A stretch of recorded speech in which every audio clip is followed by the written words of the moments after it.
This is how I stopped the gossip for good. My mom had a fairly consistent habit of gossiping and sharing quite personal information around. We knew she was doing it, but she would adamantly deny having ever done such a thing. I wish I could remember what she did that finally made me snap. It can't even have been that important. It was just the millionth time. And for once I wanted her to admit what she'd done and know that we knew too. So we set up the sting. My friend Jane and I approached my mom and told her that Jane was pregnant. She wasn't ready to tell her mom yet, and she was really worried what people would think about her having a baby so young. She didn't want anyone to know yet, so it had to be top secret. Having set the trap, I figured within a few weeks or so I would have some evidence we could use.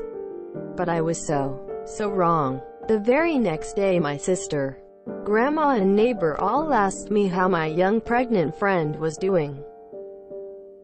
When I was asked by a lady who worked at the supermarket that same day, I figured this had gone far enough and went home to confront my mom, only to have my dad ask how Jane was doing. I confronted my mom right there in front of my dad, which is when she started with the usual, "I would never do that. They must have heard from someone else" routine. I explained very shortly and clearly that we had fed her a lie to see how far it spread. And the reaction was glorious. My mom's mouth fell open and she just had nothing to say at all. My dad, on the other hand, fell back on the sofa roaring with laughter, bemoaning the fact he hadn't thought of this years ago. It was a moment I will treasure forever. And the point was thoroughly made. Now that my mom was aware of what had happened, I was able to satisfy all further inquiries towards my friend's health with a true story. And my mom's audience for any further gossip was somewhat reduced. Edited to add paragraphs. Thank you for teaching me how kind stranger. My mom did that shit all the time, too. Out of nowhere, a random friend or even her boyfriend would suddenly ask me about some very personal issue that I had only mentioned to my mother. She seemed completely baffled when I just stopped telling her stuff. I wish I'd thought to do something like this first, just to see her face. If this did break her of the habit, you could just start feeding her lies all around, so that no one will trust her gossip after a while. This just reminds me of my mom giving out my phone numbers to random people she called family. I moved abroad a couple of years ago and she is the only one who knows my number there, because she doesn't know how to use internet. I don't even tell my closest friends, as they know I hate phone calls. They reach me via messaging app. One day I received a call, and a distant family in that country wanted to know when I am going back home so they can have something sent with me. I was furious and called my mom immediately. She denied, and to hear her voice trails when I told her that she is the only one who knows my number, she backpedaled fast, but whichevs I. After I came back from my last deployment, I was diagnosed with PTSD and MDD. My mother-in-law did not tell a soul. A few months later, I found a couple lumps on my breast. My husband and I went to see my mother-in-law one afternoon a short time after. She tells me, "I called everyone at church, my prayer group, friends, and family. Everyone is praying for you." I asked for what. She said, "Your tests, of course." I went from 0 to 100 instantly. I asked her if she had people praying for my PTSD, because that was much more devastating than a couple lumps on my breast. She literally looked horrified and said, "No, that's private." I responded with, "How is my mind private, but my tits are everyone's business?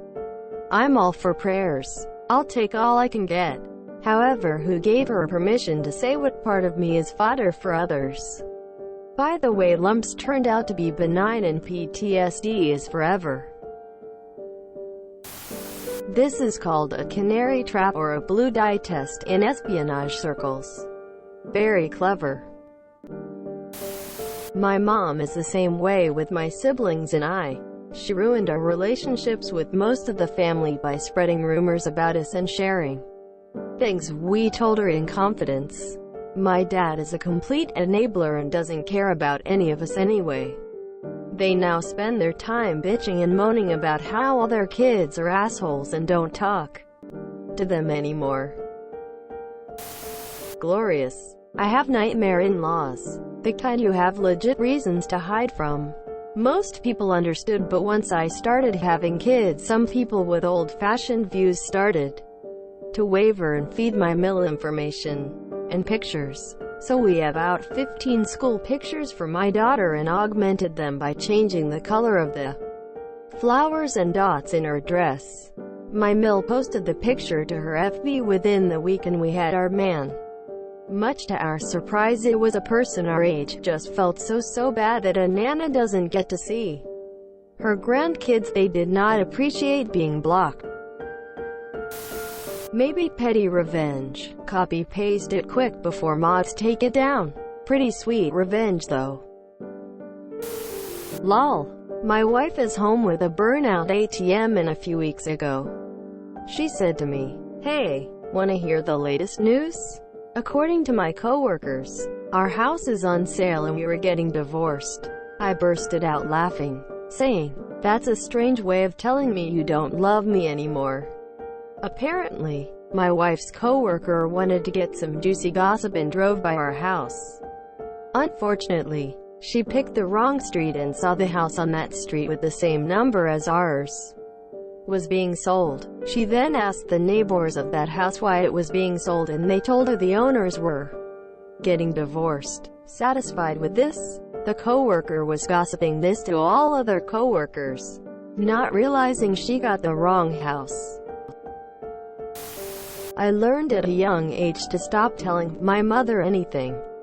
When I was 11, I started my cycle for the first time. My mother told every female in the family. I would go to my granny house. My aunts and female cousins would be telling me about tampons and pads and sanitary napkins. I was so livid and embarrassed. I never told my mother anything else after that. And I'm 36 now. This right here is why my mom and I don't have a good relationship. As a teen, anything I did was gossiped about to my other family members. Like my grandma, she'd always go into the bathroom and I'd hear her whispering whenever anything of interest was afoot. I have zero personal relationship with my mom anymore because of her gossip. She gets to know nothing beyond surface level everyday stuff because I have no confidence in her. It's really disappointing because it would be nice to have someone to confide in, but I don't. So, well, maybe petty revenge? One way of making her have less people to gossip to is to make her unreliable. I remember doing it to the class snitch. Tell him some false info. When others asks me about it, I'll tell them it is far from the truth. Went to a point that teachers no longer believes what he says and attention-seeking shenanigans. My mill does this shit. I trusted her and told her something personal and very private, under the assumption that this pain was okay to share with her. Found out later that she had told everyone on her side. My brother-in-laws, her parents, her cousins, her aunts, her sister. You name it. Absolutely everyone knew. I barely talk to her now and she doesn't seem to notice. She's told them everything and they turn the info into a weapon and use it against me every chance they get. I learned my lesson. Don't trust my mill with anything sensitive. She'll sing like a goddamn canary. I have an aunt who loves to gossip. One night, I had joined my cousin and his friends for an all-night LAN. Later that morning, after everyone had left, someone dialed one of the friends while she was just going off about him. He heard it all, called her, and cussed her out. She was embarrassed and offended, but it put her in her place. She behaved out for a while. But when all who surround you have the same behaviors, you're bound to return to your old ways. It was nice while it lasted. A narcissist's prayer that didn't happen. And if it did, it wasn't that bad. And if it was, that's not a big deal. And if it is, That's not my fault. And if it was, I didn't mean it. And if I did, you deserved it. Ah, the old Tyrion Lannister gambit. Good show. My mom did that all the time to me. I hated it. Now my mom wonders why we can't be friends on social media. Loose lips and all that. This is why I don't tell my mom anything about my life. The second I do, she tells her friends. My brother, my father, her neighbors, the clerk at the gas station, the man begging for money on the side of the road, the policeman who pulls her over for driving 20 under the speed limit, etc., etc. I saw her friend tell her an embarrassing yet funny story about her granddaughter in the other room. I couldn't hear it all because her friend didn't want granddaughter to hear. She finished the story. Granddaughter comes in the room and mom tells me loudly the whole story with granddaughter right there listening, face with rolling eyes, and she always complains about how I don't tell her things like she did her mom. Lol. If you enjoyed this video, please check out our playlists full of similar content. Epicaricast is like doom scrolling for your ears. Please like, share, and subscribe.